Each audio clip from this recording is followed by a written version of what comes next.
Let me make sure we're live and you just get these guys kind of organized. Oh.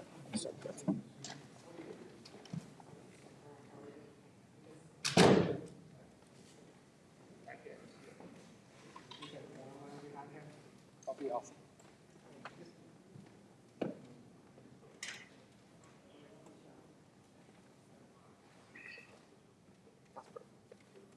Try not to troop or to hide anyone.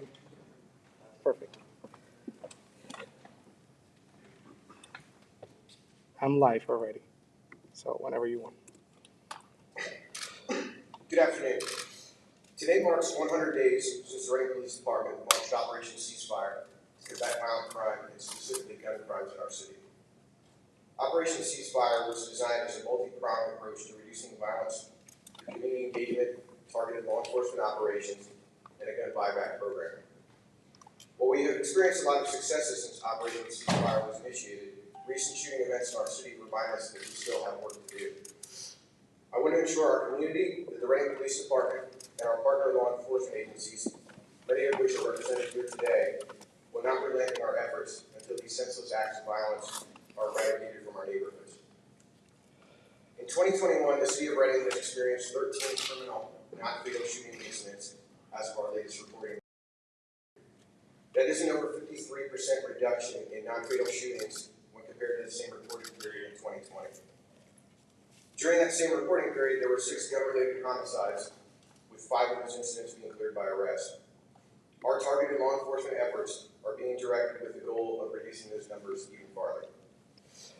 Since the start of Operation Ceasefire, the Reading Police Department and our partner law enforcement agencies, which include the Berks County District Attorney's Office, the Berks County Detectives, their drug and gang task forces, Berks County Adult and Juvenile Probation, the Berks County Sheriff's Office, the Pennsylvania State Police, the FBI, ATF, DEA, U.S. Marshals Service, and Homeland Security Investigations Task Forces have conducted 21 details specifically aimed at reducing gun violence. These details have been intelligence-based operations that were designed to target gang members that have a propensity for violence and locations where violent crimes have been committed. Those targeted operations have been conducted by 437 law enforcement officers who produced the following results. 27 warrants were served for probation violations, 28 misdemeanor arrests were made, 27 felony arrests were made. 178 traffic stops were conducted, and 84 of which occurred during a recent Pennsylvania State Police shield detail that was performed in the city of Reading. During those details, 80 illegal firearms were also seized. In addition to the firearms seized during the enforcement operations, an additional 91 firearms were recovered during the gun buyback event held on April 24th. Since the start of Operation Ceasefire, 170 firearms have been recovered that will never be used to harm a member of our community. I want to thank our local, state, and federal law enforcement partners that have and continue to dedicate resources to combating violent crime in our city. I also want to thank Mayor Morán and his administration for his leadership and continuous support of Operation Ceasefire and his dedication to making our city a safer place. Finally, I want to thank an individual who has been directly responsible for the success of Operation Ceasefire and coordinating all of our supporting agencies and personnel during multiple enforcement operations. Following a meeting with Mayor Morán, we developed our strategy for combating gun violence. I didn't have to take a lot of time to find someone willing and capable of leading our law enforcement operations.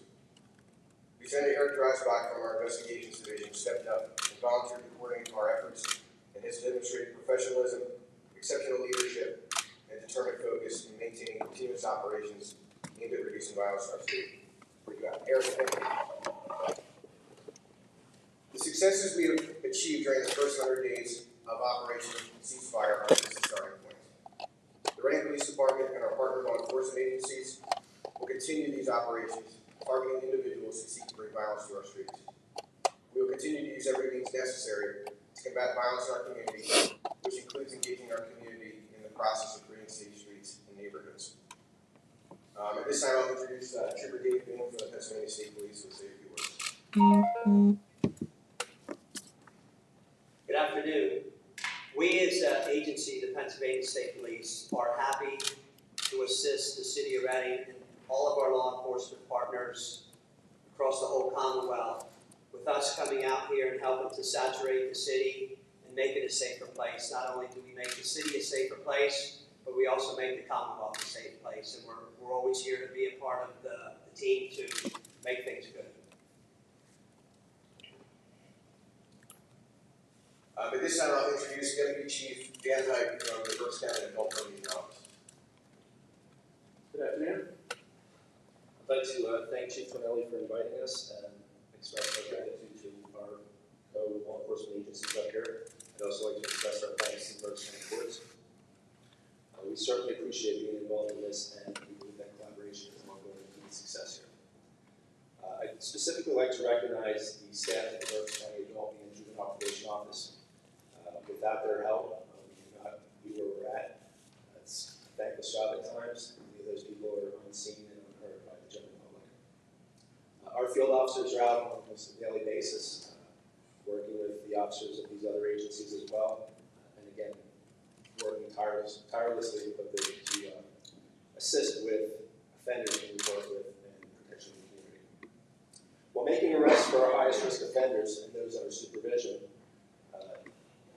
continue to engage in criminal behavior as part of what we do, we also want to stress that the Berks County Probation and Parole Department is responsible for supervising over 7,000 adults and juveniles in Berks County alone. We continue to work with these offenders and develop the skills necessary to prevent them from reoffending. Lastly, I'd like to specifically thank two officers from our department, Brian Harding and Eric Burkholder, who head up our gang task force. We continue to develop strategies that will assist these other agencies as well. And Eric Burkholder from Juvenile Operations is going to say a few things about the juvenile efforts here.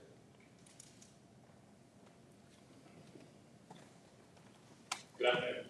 Thank you, Dan. I would also like to thank the officers for their daily commitment to community safety, as well as the probation and parole officers, who, while holding offenders they supervise accountable, continue to commit themselves to increasing their offenders' competencies through the use of evidence-based practices. While we can't fully arrest our way out of the problem, efforts such as this one promotes confidence in the community. However, one key component in combating the gang issue is targeting at-risk youth and diverting them into pro-social activities. Our goal, utilizing community resources, is to partner with the Alabama Boys and Girls Club of Reading, the Reading School District, and the Reading Police Department to identify at-risk youths and get them involved in positive programming as a substitute to the gang lifestyle, all while helping them to understand the long-term benefits of not joining a gang and the potential long-term consequences if they do. Thank you. That concludes our remarks for the press conference. We will take a few questions at this time. Can you just run through the numbers again of the arrests and the guns and everything? Yeah, absolutely. So during our operations, we've served 27 warrants for probation violations. We've made 28 additional misdemeanor arrests and 27 additional felony arrests. During the street level operations, there was 178 traffic stops conducted. And during those details, 80 illegal firearms were seized. And that's in addition to the 91 firearms that were recovered as a result of the gun buyback on April 24th. Any other questions? All right, thank you for your time, and thank you for coming out this afternoon as we work through this process to make our city a safer place for everyone. Thank you. Thank you, everyone.